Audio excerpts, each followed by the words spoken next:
A'udzubillahiminasyaitonirrajim. Bismillahirrahmanirrahim. Assalamualaikum warahmatullahi wabarakatuh. Alhamdulillahi rabbil alamin. Wa bihi nasta'in ala umuri dunya waddin. Wassalatu wassalamu ala sayyidina Muhammad ibn Abdillah wa ala alihi wa ashabihi wa man wala. Allahumma anta rabbi la ilaha illa anta khalaqtani wa ana 'abduka wa ana 'ala 'ahdika wa wa'dika mastata'tu. A'udzu bika min syarri ma sana'tu wa abu'u laka bi ni'matika 'alayya wa abu'u bi dhanbi faghfir li fa innahu la yaghfiru dhunuba illa anta. Allahumma anta rabbi wa ana 'abduka wa ana 'ala ahdika wa wa'dika mastata'tu. A'udzu bika min syarri ma sana'tu wa abu'u laka bi ni'matika 'alayya wa abu'u bi dhanbi faghfir li fa innahu la yaghfiru dhunuba illa anta. Allahumma anta rabbi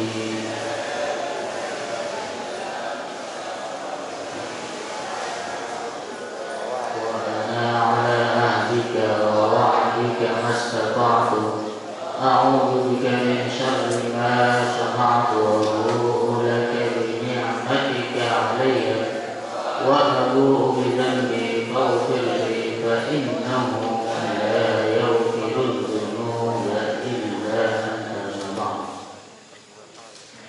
Alhamdulillah wa syukurillah wa la haula wa la quwwata illa billah. Puji syukur kita panjatkan kehadirat Allah Subhanahu wa taala yang senantiasa memberikan kita kesehatan, kesempatan, iman, Islam, sehingga pada malam hari ini alhamdulillah kita bisa kembali berkumpul untuk menghadiri majelis ta'lim, majelis ilmu, yang mudah-mudahan segala kegiatan kita mendapatkan ridho dari Allah Subhanahu wa taala. Amin ya rabbal alamin. Selawat dan salam kita sampaikan kepada baginda Rasulullah sallallahu alaihi wasallam.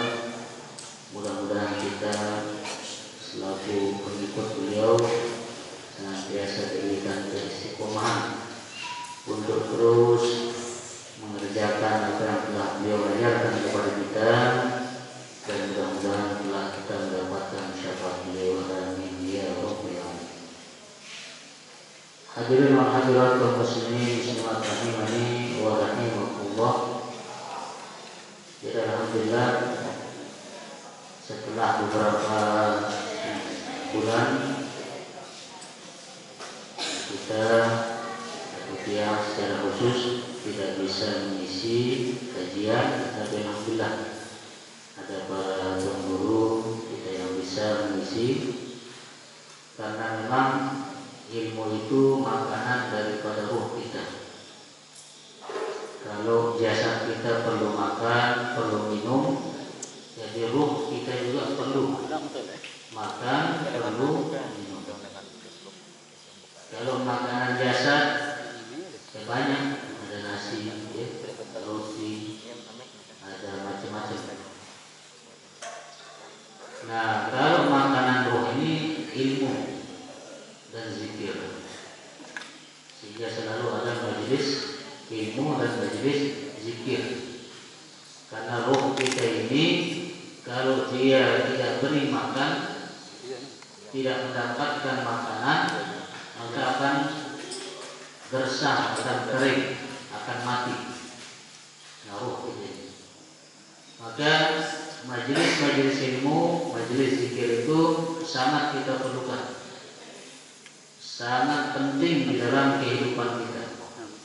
Maka alhamdulillah bagi orang diberikan hidayah, taufik, kekuatan untuk bisa hadir di majelis ilmu, alhamdulillah mendapatkan ini tangan langsung.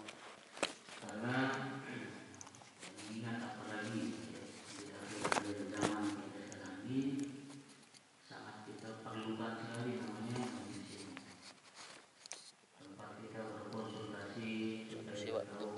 olas.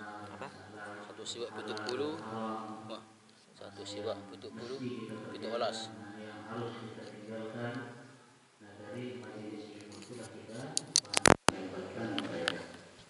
Maka alhamdulillah dari awal majelis kita sampai hari ini alhamdulillah masih tetap eksis, masih tetap berjalan. Yang dulu awal tahun 2015 ya kita mulai majelis ini. Sekarang sudah 2024, sudah 9 tahun. Ya, 9 tahun berjalan, alhamdulillah. Tetap kita diberikan keistiqomahan. Karena yang berat itu istiqomah. Kalau memulai itu ya tidak terlalu sulit. Kita mulai tetapi mempertahankan istiqomah itu yang berat. Orang bisa sholat tahajud sekali, 2 kali, tetapi kalau setiap malam, nah itu yang berat. Istiqomah. Orang bisa sholat duha sekali, 2 kali, tetapi kalau terus menerus, nah itu yang berat. Istiqomah. Orang bisa hadir ke majelis ilmu sekali, 2 kali, tetapi kalau terus menerus, nah itu yang berat. Sehingga istiqomah itu khairun min alfi karamah. Satu hal kita bisa istiqomah itu lebih baik daripada kita mendapatkan 1000 keramat, 1000 kemuliaan. Satu hal. Apalagi dalam banyak hal. Dalam banyak hal kita istiqomah, nah itu bagaimana kelebihannya. Satu istiqomah saja itu lebih baik daripada 1000 keramat, apalagi 2 hal, 3 hal ataupun lebih. Karena al-istiqomah, satu keistiqomahan, misalnya istiqomah sholat berjamaah, itu khairun min alfi karamah. Bahkan itu akan dihitung sampai dia meninggal dunia, pahalanya terus mengalir. Orang istiqomah. Orang yang istiqomah hadir di majelis ilmu, walaupun dia sudah meninggal dunia, akan terhitung dia tetap hadir di majelis ilmu. Itu kelebihannya. Karena kalau seandainya dia hidup, pasti akan hadir. Maka itu yang dihargai. Walaupun dia sudah meninggal dunia, pahalanya menghadiri majelis ilmu akan tetap dia dapatkan. Karena apa? Keistiqomahannya. Istiqomah itu mahal, ya, sangat berat dan ganjarannya juga ya besar. Segala sesuatu yang berat maka ganjarannya juga pasti berat, besar. Apapun itu, ya. Mengaji berat, menghafal Quran berat, mondok berat, sholat berat, puasa berat.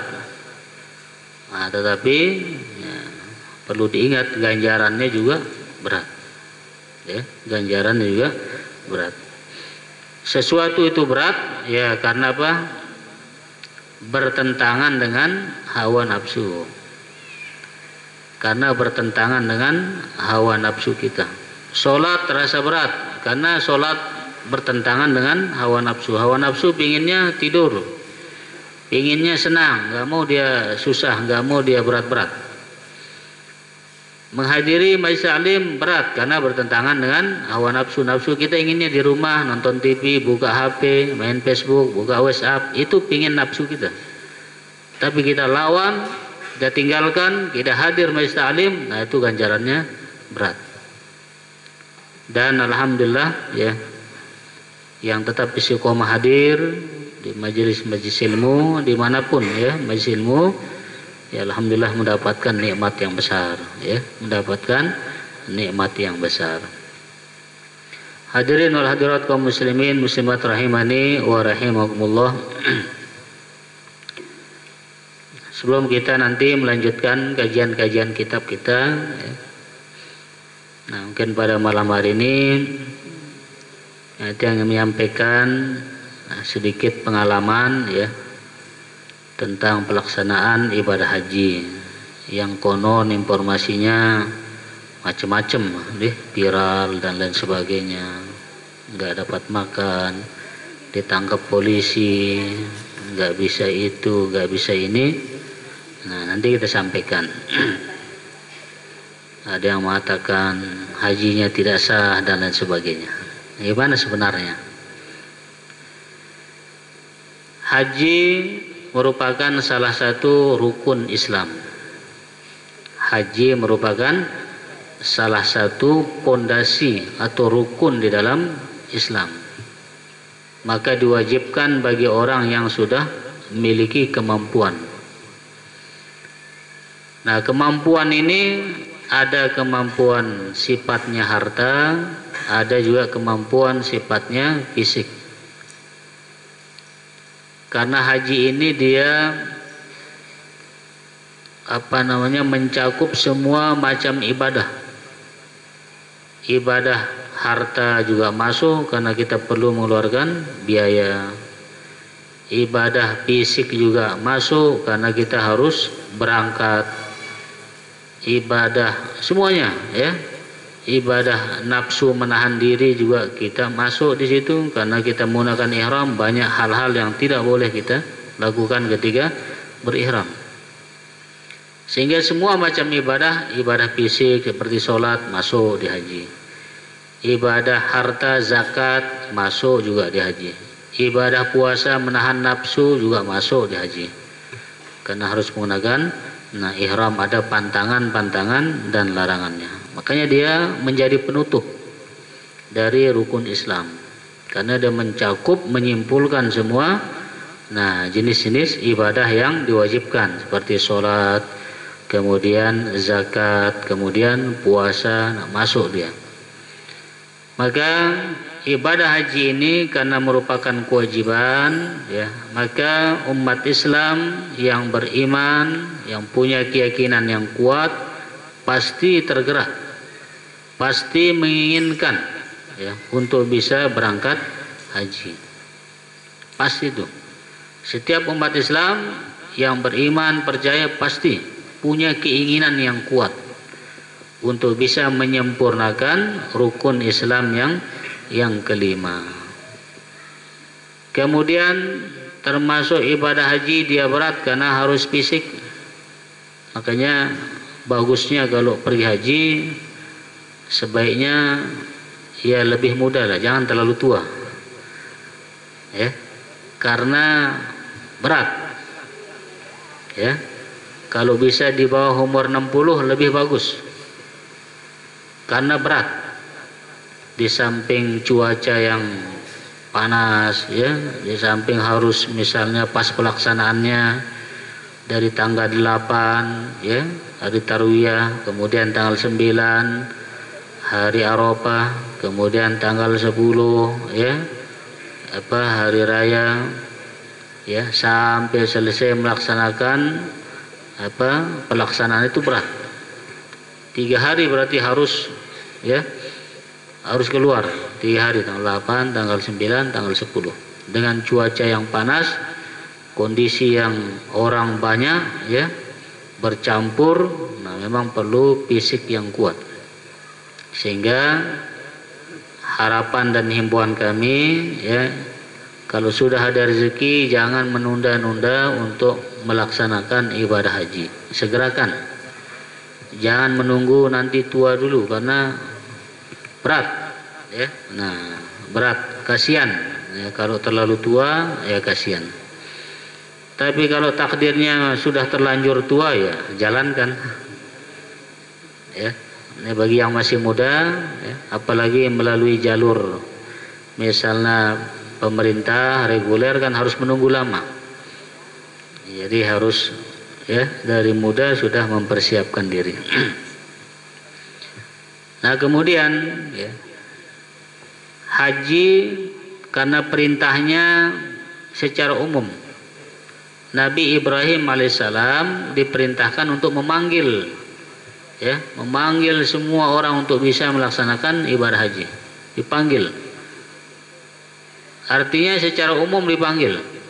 Silahkan datang untuk menyaksikan, untuk menjalankan ibadah haji. Karena panggilannya umum, ya terserah, mau datang dengan pesawat silahkan, mau datang dengan kapal laut silahkan. Mau datang dengan onta, silahkan. Mau datang dengan sepeda, silahkan. Mau datang jalan kaki juga, silahkan. Yang penting datang, panggilannya umum. Sehingga peluangnya banyak. Mau datang dengan visa haji pemerintah, silahkan. Mau datang dengan visa undangan pemerintah Saudi Puroda, silahkan. Mau datang dengan visa mandiri, silahkan. Panggilannya umum, ya. Nah, tidak dibatasi, panggilannya umum. Nah, itu dalam perintah Allah Subhanahu Wa Taala.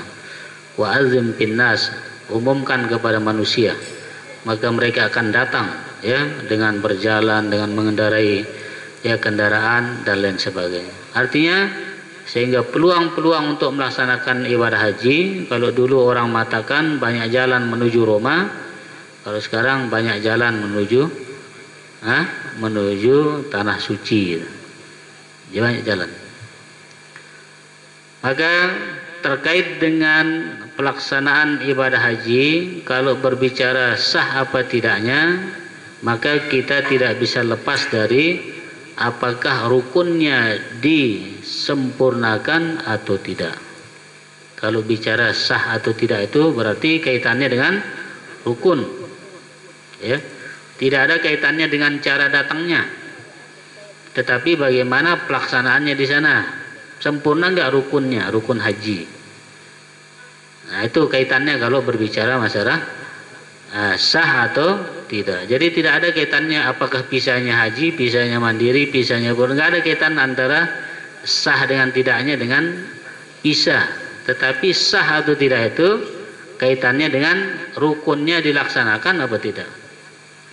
Kalau ada orang datang menggunakan visa pemerintah, visa haji, tapi dia tidak melaksanakan rukunnya, ya enggak sah hajinya. Ya, enggak sah hajinya walaupun visanya misalnya resmi dari pemerintah, tetapi dia tidak tawaf ibadah, atau dia tidak sa'i, atau dia tidak di Arafah, ya tidak sah. Artinya apa? Masalah hukum sah atau tidak sah itu tidak ada kaitannya dengan masalah dia datang menggunakan visa apa, kendaraan apa. Jangan sampai disalahpahami, oh ini enggak sah hajinya karena dia datang pakai sepeda. Enggak ada hubungannya. Ya, oh ini enggak sah hajinya karena dia datang pakai kapal laut. Enggak ada hubungannya. Dia datang pakai kapal laut, datang pakai onta, datang pakai sepeda, datang pakai pesawat, datang visa haji pemerintah atau visa mandiri, enggak ada hubungannya dengan sah atau tidaknya masalah haji. Nah, ini memang perlu dipahami, ya, supaya tidak salah memahami. Semua aturan-aturan Islam itu kalau berbicara sah atau tidaknya berarti kita kembali kepada rukunnya dilaksanakan apa tidak. Itu kalau bicara sah atau tidak. Maka apabila rukun haji sudah dilaksanakan, pertama dia berniat, berihram untuk haji. Waitul hajja wa haramtu bihi lillahi ta'ala, berihram. Kemudian dia melaksanakan wukuf di Arafah, karena wukuf di Arafah termasuk rukun haji. Pira rukun haji?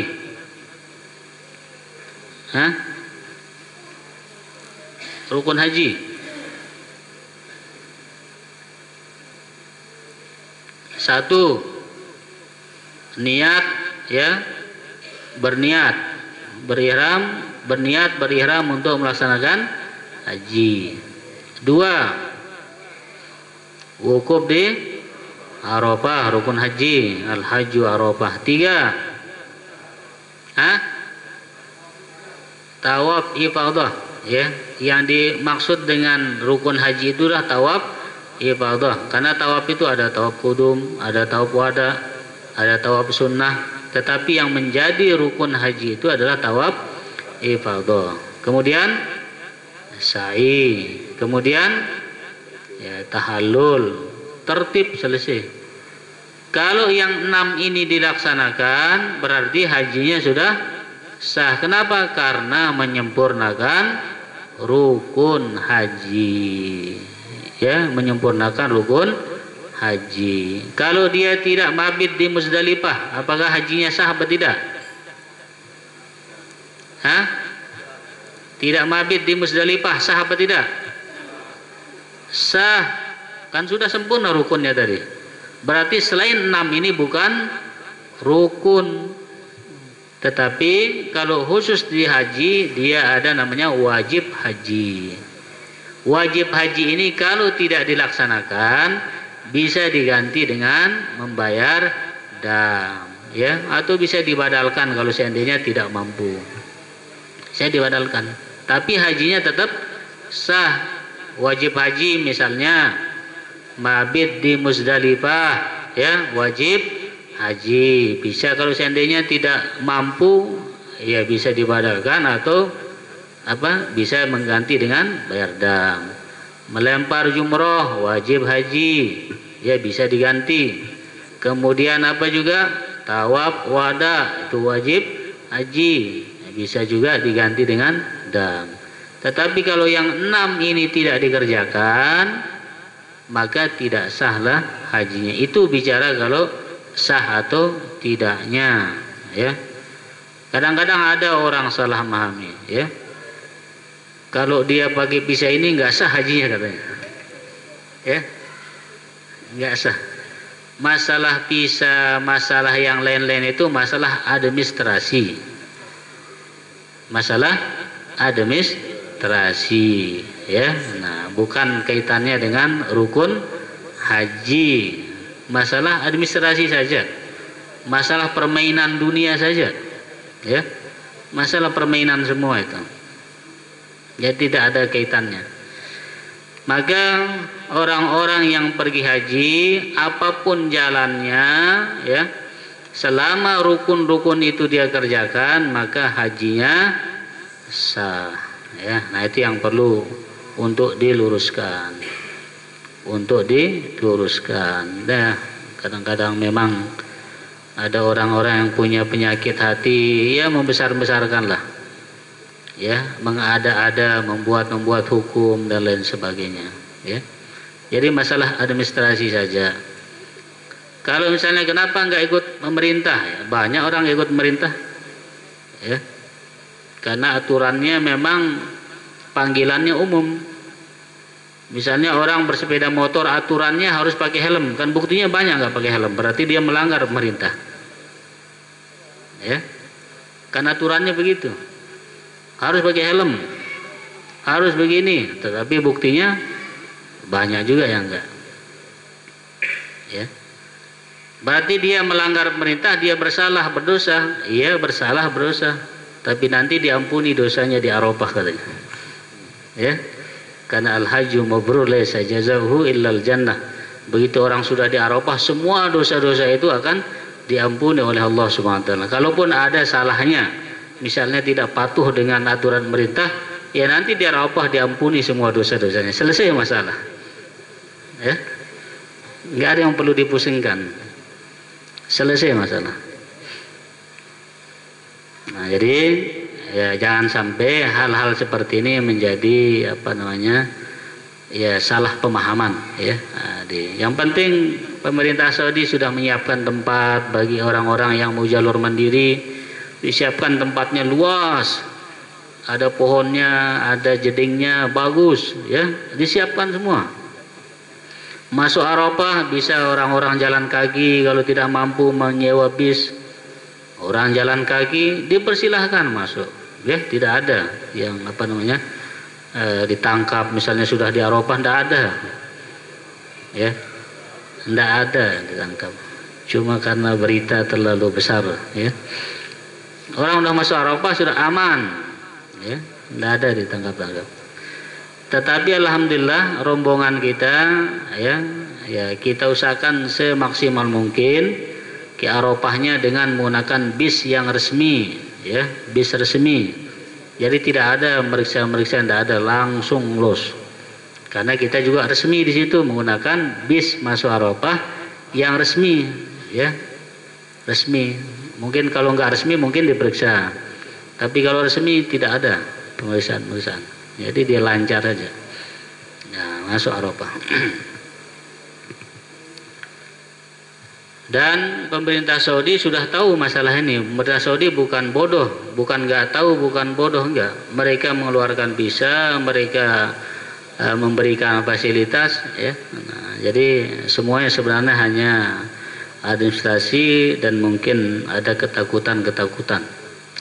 Dan kalau kita bicara masalah haji, yang sebenarnya memang siapa yang mampu, ya itulah yang berangkat.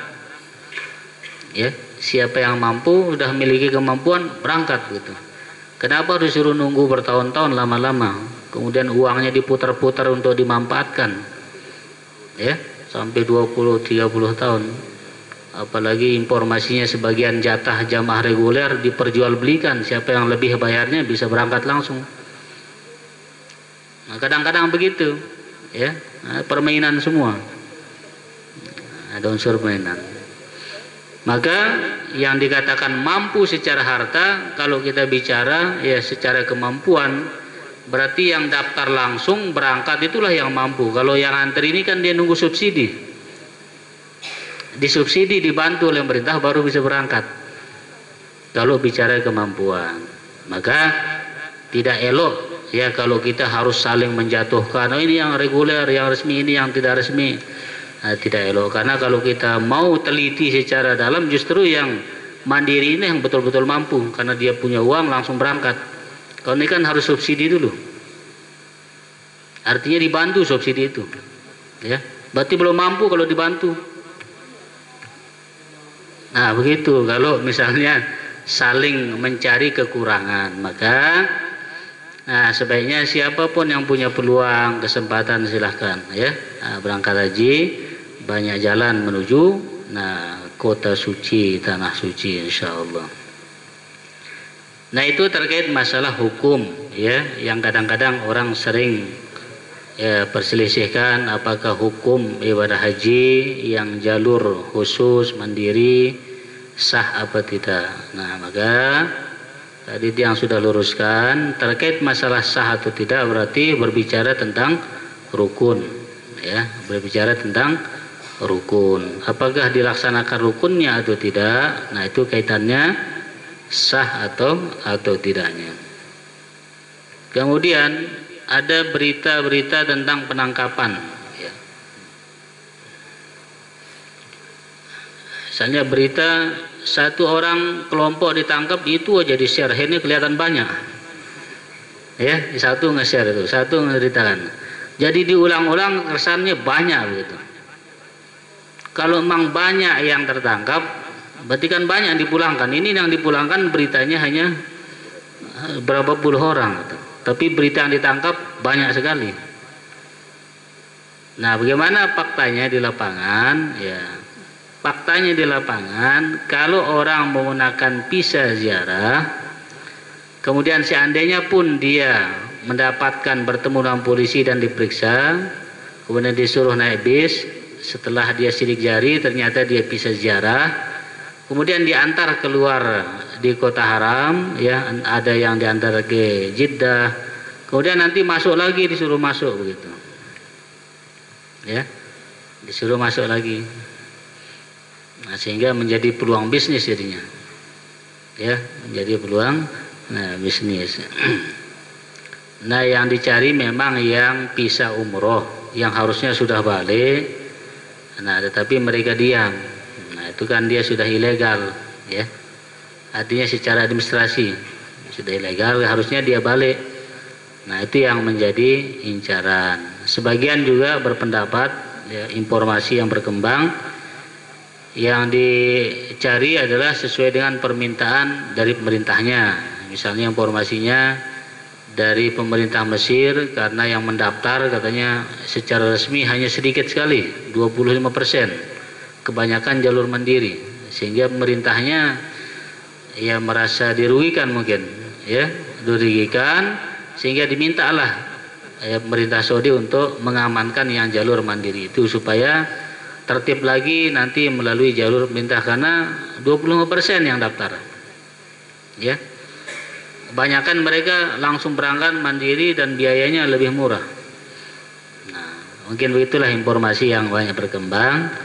Ala kulli hal, ya, jamaah kita ya alhamdulillah tidak ada masalah ya, dari awal berangkat sampai pulang aman lancar. Makanya sering kadang-kadang mendapatkan informasi macam-macam, akhirnya kita buat video terus gitu, kirim ya untuk menginformasikan. Nggak perlu kita menjawab, tapi hanya menginformasikan. Oh ini jamaah sedang senam, ini jamaah sedang begini dan sebagainya. Ya untuk memberikan informasi. Keluarga yang katanya takut lah, ada orang buat informasi sudah ditangkap lah, tidak bisa makan, akhirnya yang pulang gemuk-gemuk, berarti banyak makan jadinya ya, katanya nggak dapat makan, ditangkap dan lain sebagainya. Nah begitulah perlunya media itu untuk saling menginformasikan. Nah hadirin Allah Subhanahu wa taala, tetapi kalau mau memang senyaman yang diinginkan tidak bisa. Jangankan yang mandiri, yang reguler pun kadang-kadang banyak saja nggak nyamannya. Tendanya lah sempit dan lain sebagainya. Kalau mau nyari nyaman nggak bisa gitu, ya. Namanya ibadah memang perlu pengorbanan. Cuaca yang kita hadapi sama, mau reguler mau mandiri, cuacanya sama, ya, sama-sama panas. Nah, tapi kalau mau aman secara administrasi, memang sebaiknya melalui pemerintah. Tetapi harus menunggu, itu saja. Kalau sabar menunggu dan masih muda, silahkan, ya. Nah, lebih aman secara administrasi dan lain sebagainya. Tapi kalau sudah misalnya tidak sabar, ada kemampuan, ya masih ada jalan, gitu ya. Masih ada jalan. Islam itu tidak kaku, gitu. Tidak harus pokoknya jalur ini, enggak. Ya banyak jalan. Nah itu ya terkait dengan ya pengalaman dari pelaksanaan ibadah haji ya, yang kita alhamdulillah ya, jamaah kita ya aman, nyaman ya, tinggalnya juga tidak jauh dari Mina ya, dekat dengan Mina. Kalaupun jalan mungkin sekitar 5-7 menit lah untuk lempar jumroh. Karena sengaja dicari tempat itu biar mudah untuk lempar jumrohnya. Jadi sengaja dicarikan tempat yang dekat ya dengan jamarat. Dan alhamdulillah sudah balik ya dengan selamat, dengan aman. Nah, tidak ada kendala ya sedikit pun, alhamdulillah perjalanan lancar.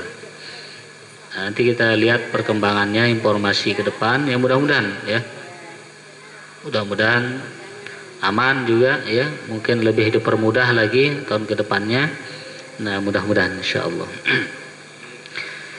Hadirin rahmat Allah Subhanahu wa taala, karena malam ini kita anggap sebagai pembukaan kembali ya, untuk sekedar kita tegur sapa bahwa kita sudah mulai aktif untuk melanjutkan majelis ta'lim kita.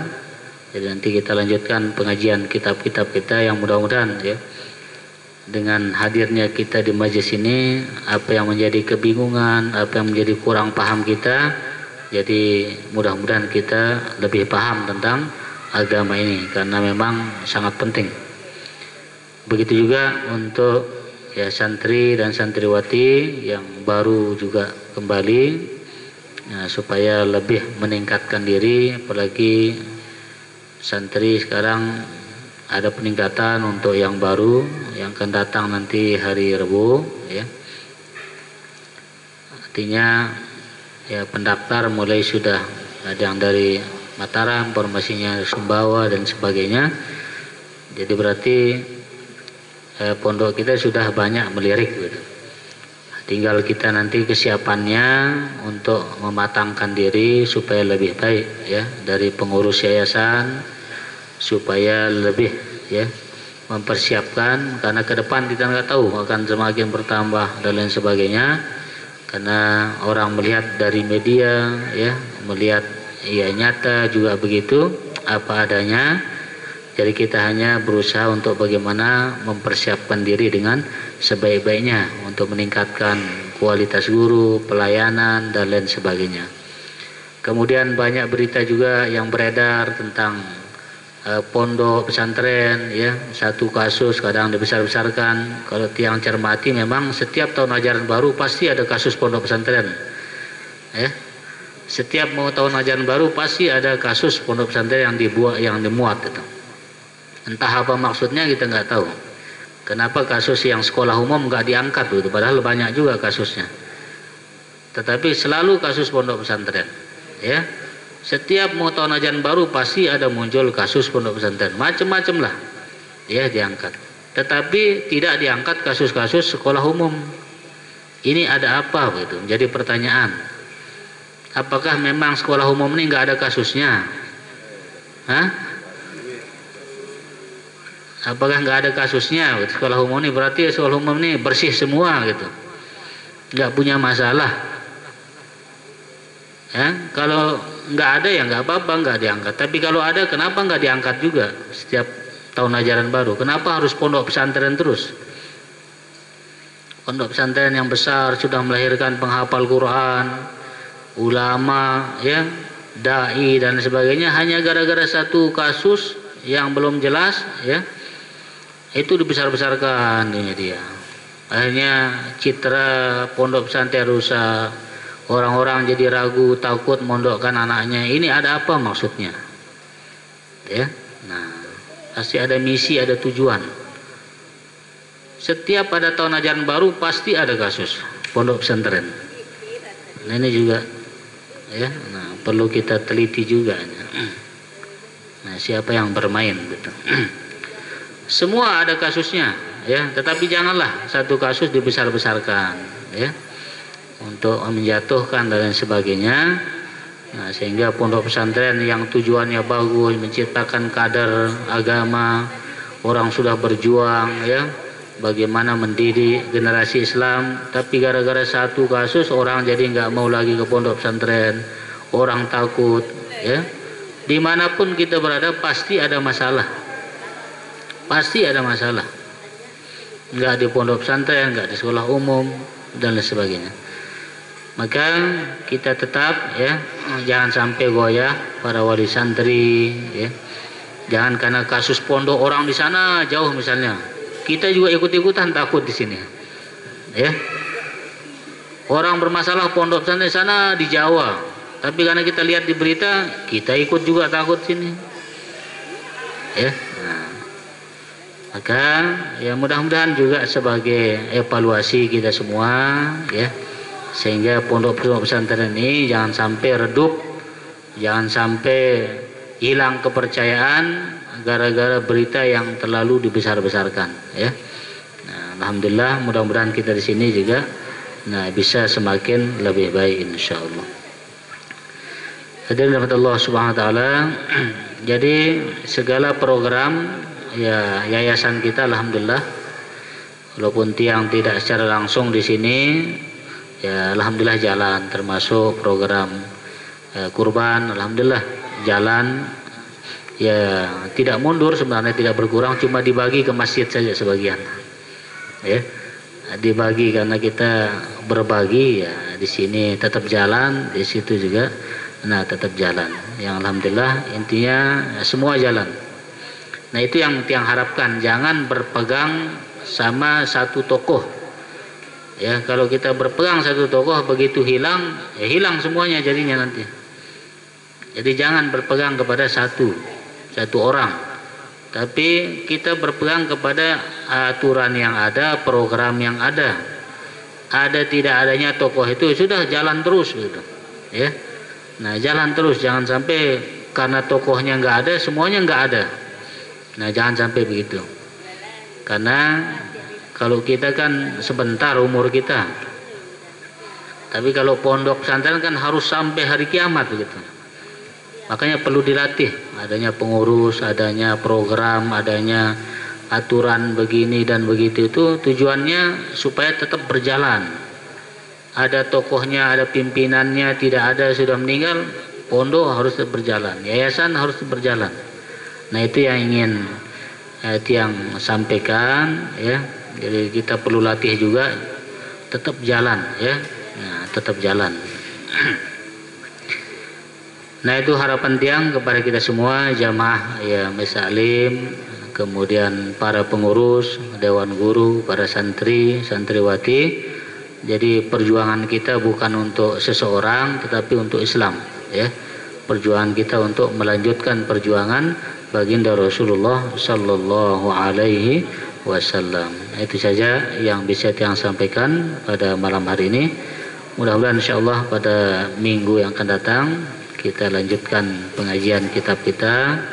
Mudah-mudahan kita tetap sehat walafiat, diberikan panjang umur dan diberikan keistiqomahan, dan juga kepada jamaah yang hadir untuk menginformasikan kepada jamaah yang belum hadir, mungkin karena sebagian ya belum dapatkan informasi, karena ada juga jamaah kita yang tidak menggunakan Facebook, ya, tidak menggunakan Facebook, jadi mungkin tidak dapat informasi. Demikian kurang lebih, mohon maaf. Assalamualaikum warahmatullahi wabarakatuh.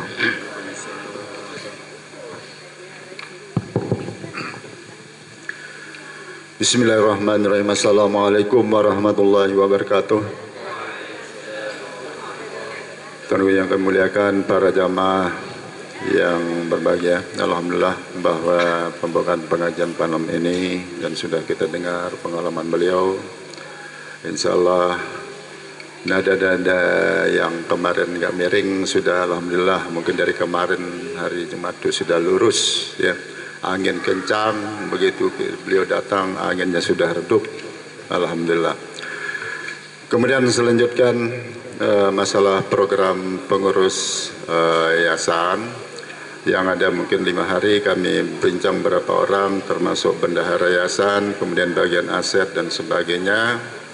Maka di sana kita coba bahwa yang pertama masalah donatur sebagai sumber dana tetap yayasan, bahwa sudah ada berapa orang yang sudah daftar sebagai donatur tetap karena dimulai nanti pada bulan Agustus 2024 kita realisasi. Jadi yang pertama Bapak Muhammad Sahril Anwar SPD Batorong, kemudian M Sahirul Abrar SPD Batorong, Ibu Minar Ningsih Batorong, kemudian Hajah Bayu Usnawati Batorong, Pak Kamarudin SPD Batorong, kemudian Haji Abdul Aziz Bialau, termasuk tiang juga dari Batorong, itu sebagai donatur tetap yang tiap bulan. Kemudian besarannya memang sudah ditentukan. Kemudian Eri Wahyudi juga dari Biak Daya, ya, itu yang sudah terdaftar mendaftarkan diri. Kemudian kami harapkan kepada saudara atau bapak yang lain bisa mendaftarkan lewat WA dari Jorong ke Bialau, dari mana saja. Kita nanti mungkin setelah daftar besarannya nanti realisasinya nanti pada waktu bulan depan. Jadi ada yang sudah menyebut 100 per bulan, kemudian dari 150 juga per bulan, ada juga yang 50, ada juga yang 20, tetapi secara terus menerus. Ini sebagai sumber dana yayasan, karena sewaktu-waktu kedatangan tamu dan sebagainya, kalau sudah ada kas kita, maka mungkin kita akan berpikir 50%-nya mungkin perlu kita musyawarahkan kalau memang ada tamu kita yang hadir, misalnya dari tamu dari luar daerah itu. Jadi sehingga kita bisa bergerak, bisa berjalan dan seterusnya. Kemudian yang kedua dari bagian aset direncanakan termasuk pengawas yayasan. Sudah ada 2 bulan, mungkin 2 bulan direncanakan bahwa pembuatan tiang naga. Jadi ada bahannya di beliau, di Nanda Haji Lumat Nasri SPD ada katanya bahannya untuk mencetaknya. Nah, tetapi pertimbangan nanti mungkin perlu kita musyawarah untuk menentukan itu apakah kita beli, karena tiang dengar satu tiang itu kalau dibuat oleh orang itu 50.000 satu tiang. Nah, kemudian kita rencanakan ya sekitar 100 tiang mungkin dulu, Tapi kalau kita nyuruh misalnya beli semen, berapa dapatnya, berapa ongkosnya, mungkin perlu kita musyawarahkan nanti. Mungkin minggu belakang ada rencana kita adakan pertemuan pengurus untuk meninjau program masing-masing bidang. Karena apa, naga ini tidak ada penyakitnya, ya. Mudah-mudahan bisa terrealisasi, mungkin bulan September lah bisa terrealisasi, mungkin 10 tiang dulu bertahap. Karena kita mau coba tanam dari sebelah timur sampai sebelah barat di pinggir ini untuk sebagai sumber tetap juga, karena harga naga itu tidak pernah turun, tidak pernah naik, jadi tetap standar sampai 5.000 per kilo, begitulah kira-kira. Nah, jadi banyak sudah yang ninjau ke sini, sangat cocok, ya. Kemudian di beberapa tempat juga itu insya Allah tidak ada penyakitnya, masalah naga itu sebagai sumber tetap kita, sebagai sumber tetap pondok atau yayasan dan sebagainya. Itu informasi dari kami. Mudah-mudahan semua program masing-masing bidang itu bisa berjalan. Dan kami ulang lagi, bagi calon peserta donatur silahkan bisa daftar lewat WA kepada pengurus yayasan. Besarnya nanti ditentukan oleh kita sendiri, berapa kemampuan kita, yang penting tetap dan sebagainya. Kecil-kecil lama-lama menjadi besar juga gitu. Mungkin itu informasi, kurang lebih mohon maaf. Wassalamualaikum warahmatullahi wabarakatuh.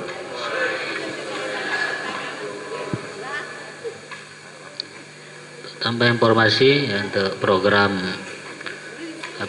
umroh. Jadi kemarin dari travel sudah memberikan satu paket hadiah, ya, dari perayaan 1 Muharram. Alhamdulillah, magnetnya luar biasa, ya, luar biasa. Walaupun hanya satu paket umroh, tetapi luar biasa. Ya, kita lihat tarikannya luar biasa, menjadi motivasi, ya. Yang sebelumnya belum kita launching program itu masih agak ragu juga apakah ada yang daftar apa enggak gitu, yang mau pawai. Tetapi begitu kita launching, ada paket umroh, hadiahnya banyak sekali yang mau daftar, ya.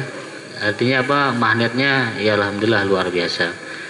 Oleh karena itu dari travel juga insyaallah mudah-mudahan bisa berangkatkan nanti bulan September, ya September atau Oktober.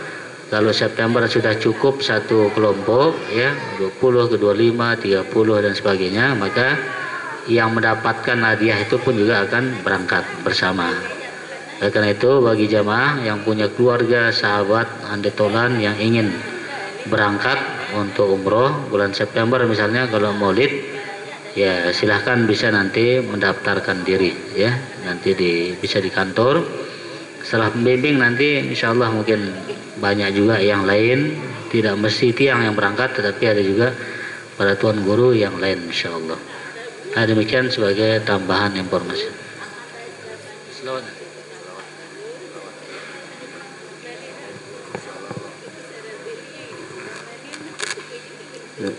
Malah kita duduk majelis, kita sama-sama baca salawat.